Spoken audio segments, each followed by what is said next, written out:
Okay, so good day to everyone. Let's talk about fluids and electrolytes. So, let's start. Body fluid is located into fluid compartments. We have the extracellular and intracellular. Intracellular meaning sa loob sila ng cell, and extracellular, ito yung intravascular space. We have the blood vessel, interstitial space, and transcellular space. Synovial and pleural. Okay? Synovial, ito yung nasa tuhod natin, and pleural, ito yung nasa, cavity natin sa baga. Okay? We have the systemic route of gains and losses. We have the intake, ito lang yung oral, intake or food. Pwede rin po yung sa IV natin, consider po yun as intake. And for the output, we have the urine, we have the stool, we have the lungs, we have the skin. Sa urine, of course, pag ihe, yung stool sa pagtae, self-explanatory naman. Sa baga, every time na humihinga tayo, approximately 300 ml ng water ang nawawala sa katawan natin every day. Kapag intubated ang pasyente, of course, estimated or approximately 1,000 ml or 1 liter. Okay? Skin, of course, due to perspiration. Homeostasis. Paano po ma-maintain yung fluid natin sa katawan? We have the kidney function, normal excretion natin, 1 to 2 liters per day. Heart natin, adequate circulation promotes urine output. Domino effect yan. Kapag nag-fail ang heart, of course, mag-fail din ang kidneys natin. Lung function natin, through exhalation, lung removes approximately 300 ml nga, as I mentioned kanina. Pituitary gland, we have the antidiuretic hormone. Si antidiuretic hormone, it's an hormone secreted by our glands that will hold our fluid in the body. Okay? Adrenal, we have the aldosterone. Ito naman po yung pagkocontrol ng sodium. Ito po yung enzyme hormone na nagkocontrol ng sodium natin. Kapag mababa ang sodium natin, mag-release tayo ng aldosterone, okay, para lang ma-monitor or ma-control yung too much excretion ng salt or para ma-preserve yung sodium natin. Parathyroid, we have the the parathyroid hormone, which is it controls the calcium, baroreceptors, and renin-angiotensin. Fluid volume disturbance, we have the hypovolemia.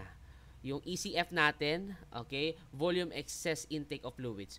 Ang causes ng hypovolemia natin, loss of water and electrolytes, vomiting and fever, and diarrhea, pwede rin po.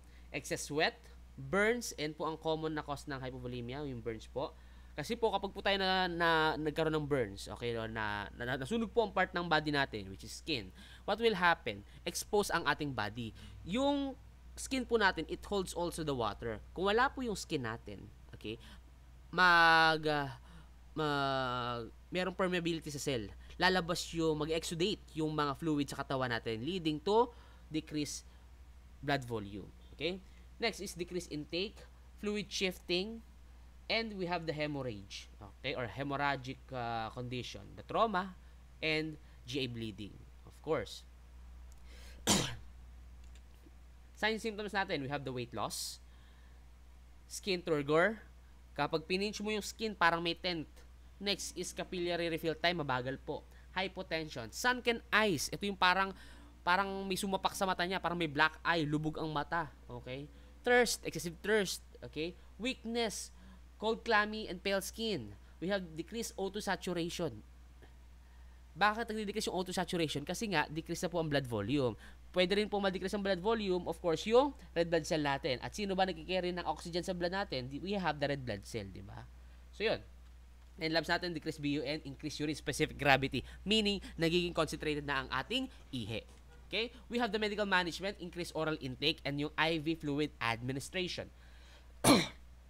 Nursing management natin, we have to monitor early intake and output. Check natin, nagpa-positive intake na ba yung patient or nagde-negative intake. Okay, same as the output. Negative output or positive output. Okay, kailangan po kasi sa hypovolemic shock, hinahabol po natin yung fluid. Okay? Monitor the vital signs and level of consciousness. We have the skin turgor and urine concentration. Hypervolemia, abnormal retention naman to ng water and sodium. Ang causes natin dito, kidney injury. Kapag, as I mentioned sa ating discussion last time, which is yung kidney function, what will happen to the body? Magkakaroon ng, pag hindi na excrete ng kidney ang fluid natin sa katawan or waste natin sa katawan, magkakaroon tayo ng fluid accumulation. Okay, magkakaroon tayo ng retention sa katawan. So, cause natin kidney injury, heart failure due to decreased cardiac output, hypernatremia, salt attracts water. We have the fluid overload. Aksidente mong nabolus, napatuloy na administration ng IV fluid. Seizure talaga malala. So, yon. Next is prolonged corticosteroid uses. Signs and symptoms, you have the weight gain, edema, ascites, okay, or may manas sa tiyan, distended neck vein. We have the crackles, patunay na may tubig na sa baga, SOB, difficulty of breathing, elevated central venous pressure. Ang normal po nating central venous pressure is 0 to 15, okay, millimeter mercury. Hypertension, tachycardia, and tachypneic. And you have the increased urine output. Kasi yung kidney mo trying to compensate para matanggal yung fluid sa blood vessels mo. Medical management natin, diuretics. Papahiin ang pasyente. We have the spironolactone. We have the furosemide, the most common diuretics. Kasi siya yung pinaka most powerful sa lahat ng diuretics. Para ma-eliminate natin yung tubig sa katawan. Okay? We have the dialysis if necessary, pero of course kung hindi naman, edi wag. Okay? Nutritional intake, avoid natin ang sodium. Okay? Next is the nursing management, same as hypovolemia, except lang yung increased fluid intake. Let's talk naman yung problema sa electrolytes. We have the hypo and hypernatremia. Ang normal na serum sodium level natin sa katawan is 135 to 145 milliequivalent per liter. Ang principle natin dito, salt attracts water. Okay? Hyponatremia, hypernatremia, pinag-isang table ko na lang para po makita nyo yung difference. Risk factor natin sa hyponatremia, increased sodium excretion. It's either umiihi ka, too much ang ihi mo, nagda-diarrhea ka, nagvavomit ka, nagda-drains ka, nagda-diuretics ka, or secondary to syndrome of inappropriate antidiuretic hormone. Pwede rin po, inadequate ang pag-take mo ng sodium.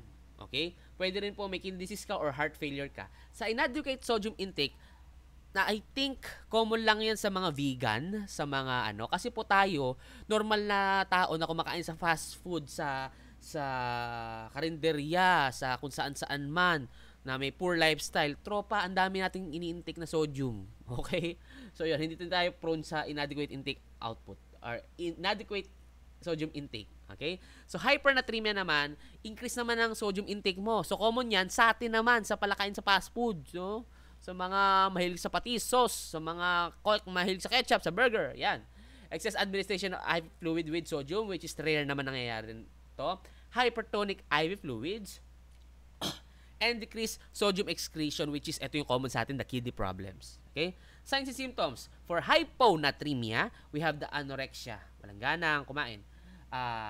Lethargy, tachycardia, muscle weakness, orthostatic hypotension, seizure, and stomach cramping. For the hypernatremia naman, flushed skin, restless, confused, irritable, increased BP, and fluid retention. As I mentioned, salt attracts water, therefore, mag-accumulate ang tubig mo sa katawan, sa extracellular fluid. We have the edema, decreased urine output, and thirst. Okay? For the management, sa hyponatremia, we have the administer IV, with sodium, monitor weight, safety for orthostatic hypotension. We have to protect airway protection. We have to limit water intake and increase food intake rich in sodium, which is pwede mo pakainin yan ng mga burger, ng mga soda, ng mga ketchup, yan. Papangitin mo yung lifestyle niyan. Sa hypernatremia naman, administer antidiuretics, intravenous fluid infusion. Next is give diuretics and restrict sodium and fluid intake. Next is hypokalemia and hyperkalemia naman. Ang normal serum potassium naman natin is 3.5 to 5.25 mx per liter or milliequivalent per liter, or minsan 5.5. Hyperkalemia, okay, all are increased except heart function. Hypokalemia, all are decreased except heart function. Yan po ang mnemonics ko, kapatid. So, sa hypokalemia natin, na risk factor natin is potassium loss, inadequate potassium intake. We have the potassium movement. May alkalosis, may hyperinsulinism, and water intoxication. So, Hyperkalemia naman, on the other hand, we have the risk factor natin, medication natin. Meron tayong potassium sparing diuretics na ini-intake. Okay? ACE inhibitor. NSAIDs. Next is excess potassium intake. Isang piling ng saging ang kinain mo. Ganun ka katimawa. De, joke lang. So, sorry. Sorry guys. We have the kidney disease as well, acidosis, hyperuricemia, and tumor lysis syndrome. Sir, question, what is tumor lysis syndrome? Tumor lysis syndrome is a condition wherein yung pasyente nag-undergo ng chemotherapy. Of course, kapag nag-undergo ng chemotherapy, what will happen to the cells? Healthy or cancer cells? Nasisira po. At kapag nasira yung cells na yon, meron siyang potassium, magnesium, phosphorus na nabe-breakdown. At pag na-breakdown yung cell na yon, yun na lumalabas. At sumasama yun sa bloodstream natin. Once na sumama sa bloodstream natin, it will increase the other blood components, and this includes the potassium. Kaya, common yan, may cancer patient na nagki-chemotherapy, tumataas bigla ang mga elements ng potassium nila or yung other elements sa katawan nila. This includes nga yung potassium. Hypokalemia, signs and symptoms, weakness, lethargy, constipation, diminished reflexes. Reflexes, ito yung mga, reflex natin. Tachycardia, we have the ECG change.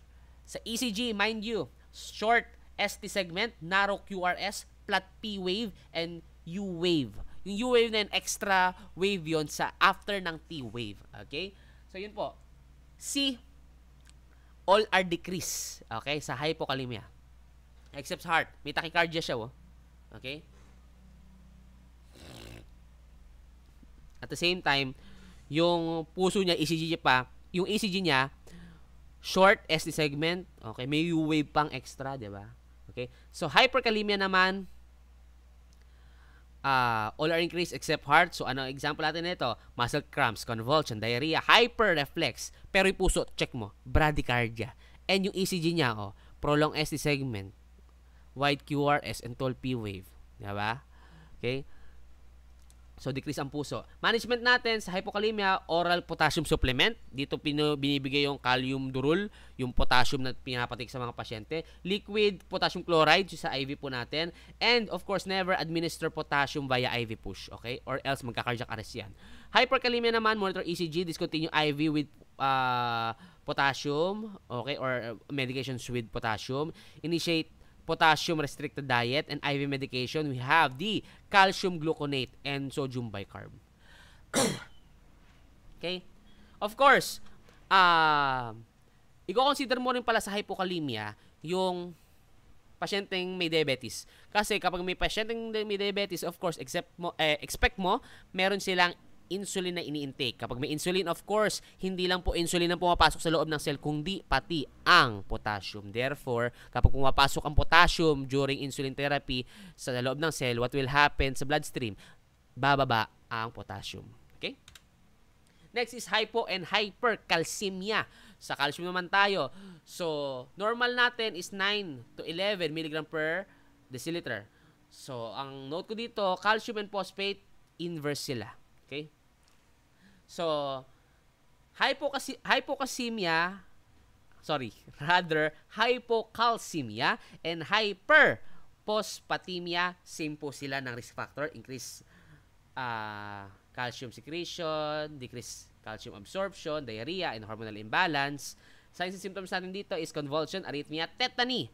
Okay? Tetany, ito yung abnormal muscle twitching, spasm, numbness, and Trousseau sign. Ang Trousseau sign, it is a carpal spasm caused by inflating blood pressure cuff. Paki-search na lang yung image nito, kapatid. Pero kapag nagkaroon to na, pag binipito, yung kamay niya nagtutwitch. Okay, yun po yun. And Shavasket sign, it's a contraction of facial muscle with light tap. Kapag tinapik mo ng konti lang, kahit fingertip lang yung muka ng pasyenteng may hypocalcemia, ngingiwi, magkakaroon ng contraction. Yun po ang sign ng Shavasket sign.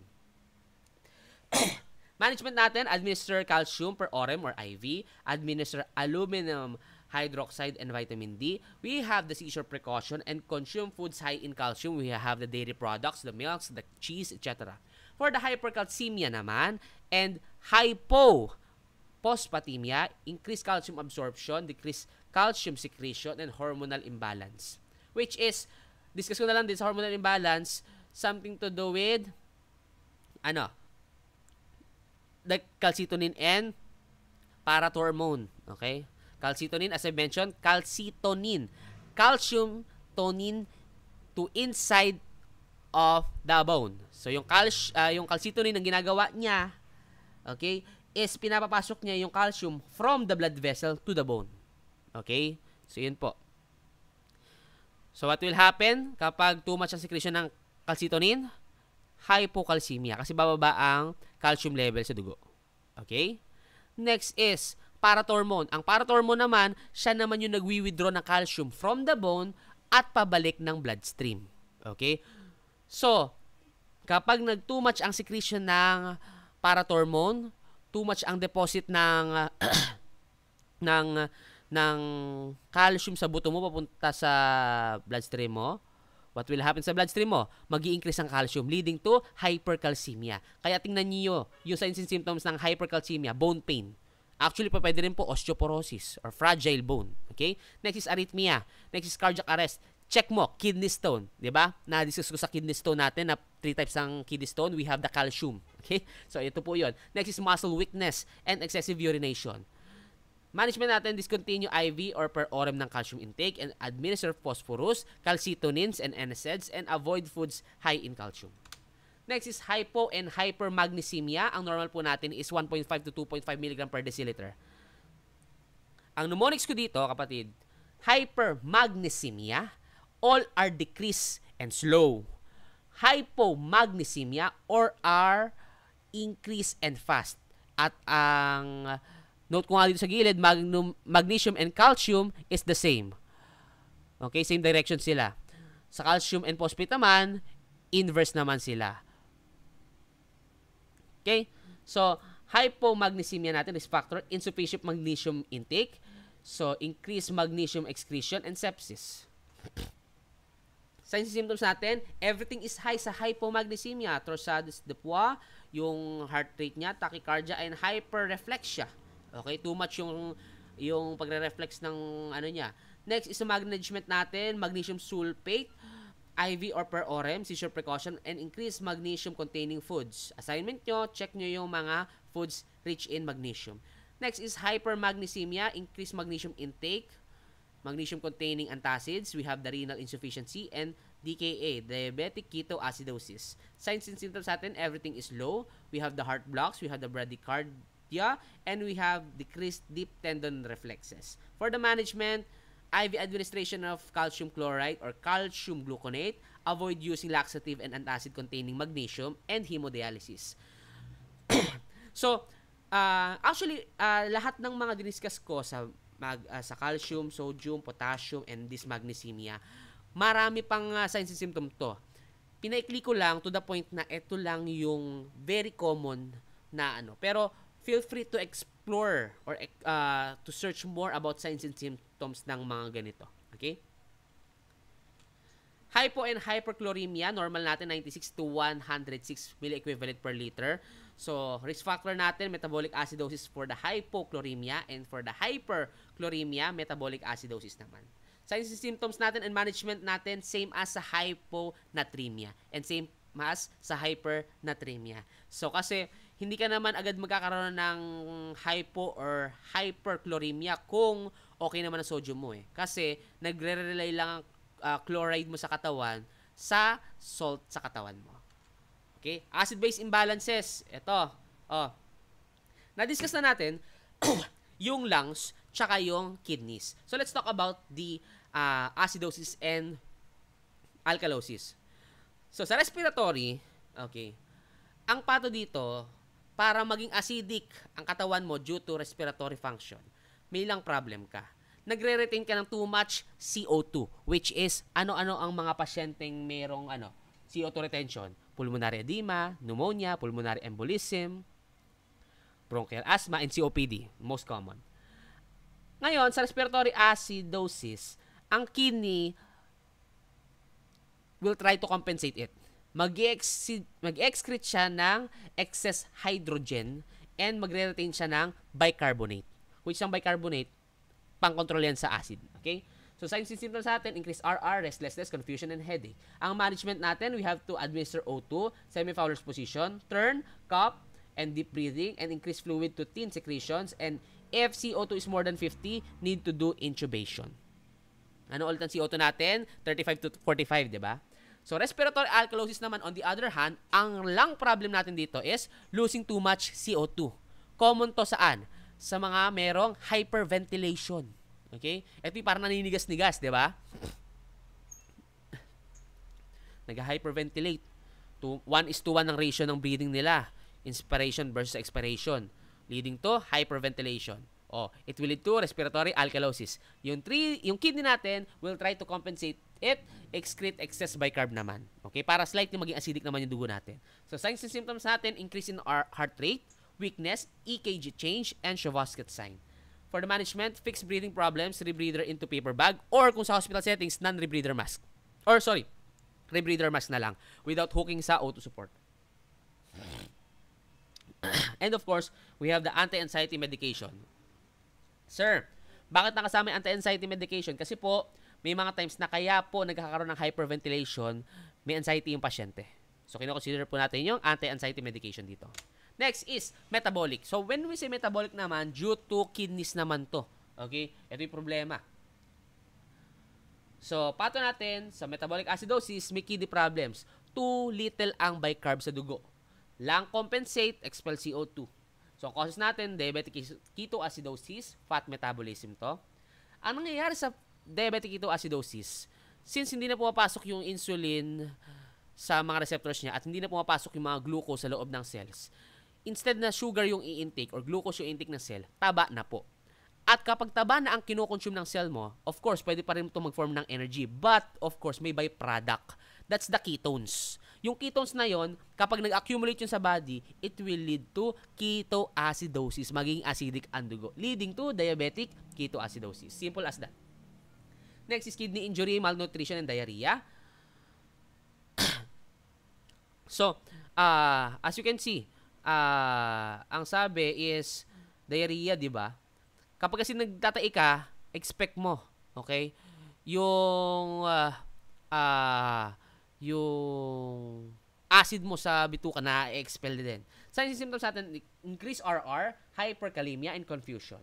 For the management, we have the monitor IV intake and output, administer IV sodium bicarb, initiate seizure precaution, and if DKA, give insulin, and if kidney damage, hemodialysis to remove toxins. Sorry. Kaya pala pagka Sorry. Ulit. Sa diarrhea, kaya ka nagkakaroon ng metabolic acidosis kasi na-expel mo yung bicarb. Next is metabolic alkalosis. Ang kidney problems naman natin, too much naman ng bicarb naman. Lung compensates, retain CO2. So, causes natin too many antacids, diuretics, and excess vomiting. Di ba? Kapag nagva-vomit tayo, ano sinusuka natin? Hydrochloric acid. So, kapag naglalabas tayo ng acid sa katawan through means of metabolism natin, what will happen? It will lead to metabolic alkalosis. Nagiging alkaline yung level ng dugo natin. Signs and symptoms natin, decrease RR and hypokalemia. And for the management, administer IV fluids, potassium replacement, antiemetics, and watch out for respiratory distress. So, ito ang normal values ng ABG and I think na-discuss ko na ito sa inyo. Now, let's talk about interpretation. Para makapag-interpret ka ng ABG, arterial blood gas, okay, na-discuss ko sa pool mo, ito po yung mga kailangan nyong gawin. Number 1, you have to know the lab values, which is ito po yun, the normal values. pH, partial arterial carbon dioxide, and the bicarb. Next is, alamin mo kung respiratory or metabolic ang problema. Okay? So, mamaya, pakita ko sa next slide. Then, third is status. You have to interpret kung uncompensated ba siya, partially compensated ba siya, or full compensated siya. Okay? So, next slide muna tayo. Okay. So, if the pH is out of range, hindi, baka kasi hindi mag-gets. Pero basahin ko na lang and I'll discuss it face-to-face next session. Okay? Basahin ko na lang. Tandaan nyo lang itong mnemonics na to para pag diniscuss ko, madalian nyo na lang. Status natin, Check natin kung uncompensated, partially compensated, or fully compensated. If pH is out of range, let's say, for example, ang pH natin is 7. Of course, ang pH natin, di ba, 7.35 to 7.45. So, out of range yung pH natin. And the CO2 and the the bicarbonate is in range, uncompensated. If CO2 or bicarbonate and pH are all out of range, lahat walang normal, partially compensated. At kapag ang pH mo naman is in range, okay, fully compensated. Okay? So, ganun po yan. So, ang mnemonics natin dito is Rome. Para malaman mo kung respiratory or metabolic problems. Yung respiratory, opposite siya sa pH. Ang metabolic, equal siya sa pH. Same direction siya. Okay?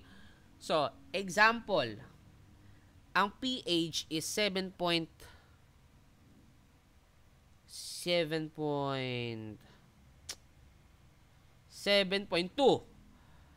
Is it acidic or is it alkaline? Di ba acidic yon? 7.2, di ba? Kasi mentras bumababa ang numero, mas nagiging acidic po.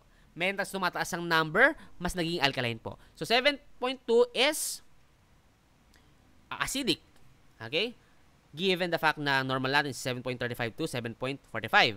7.2. Now, kapag nakita mo ang pH mo na yon, expect mo na. Okay?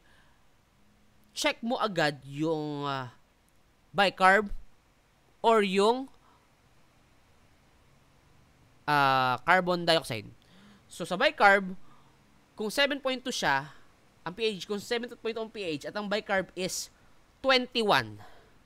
Mababa ba? Yes, kasi ang bicarb natin is dapat 22 to 26. So, kung 21 yan, mababa yan. Kung same ng pH na mababa, 7.2, mababa sa pH, and sa metabolic is 21, mababa sa normal range, that is metabolic acidosis. Okay? Ganun ulit. Kapag increase naman ng pH, 7.5. Okay? Tapos, ang bicarb mo is 28. Pataas. Okay? Yung pH natin meaning alkaline. Metabolic mo, pataas din. Okay? Which is 28. Equal siya sa metabolic, meaning metabolic alkalosis yung binigay kong situation. Sa respiratory naman, opposite, di ba? Meaning, ito example. 7.2 ang pH. And ang bicarbonate is 50. Ang bicarbonate. Ang carbon dioxide is 50. That is respiratory acidosis. Tingnan mo. pH natin, 7.2. Acid or alkaline? Acid ulit. Now, yung sinabi kong CO2, 50. Ano normal range natin? 35 to 45. 50 is higher than the normal value. Okay? So, meaning, opposite sila. Yung respiratory status, opposite dun sa pH, meaning, it will lead to respiratory acidosis. Susundan mo kung ano yung pH trend. Okay? Ganun lang simple. And I will explain it further. I'll give you some scenario, examples, para lang po mag-grasp nyo next meeting, para po pag nag-exam tayo sa midterm natin, madali na lang po sa inyo mag-interpret ng ABG. Okay? And mind you, ang ABG po na exam ko po is 50 items sa midterm. Okay? So, yon. I will not able to meet you sa this week. I think, anong schedule to? For a while.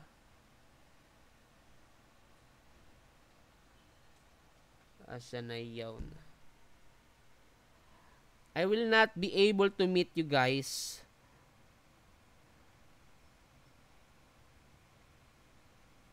next week, which is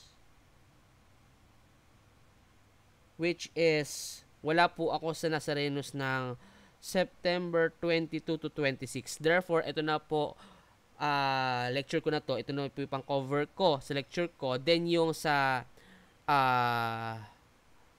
Nephro topic, yun na po yung sa last week. Okay? So, see you on next week, which is October na po yun. Okay? Thank you, guys.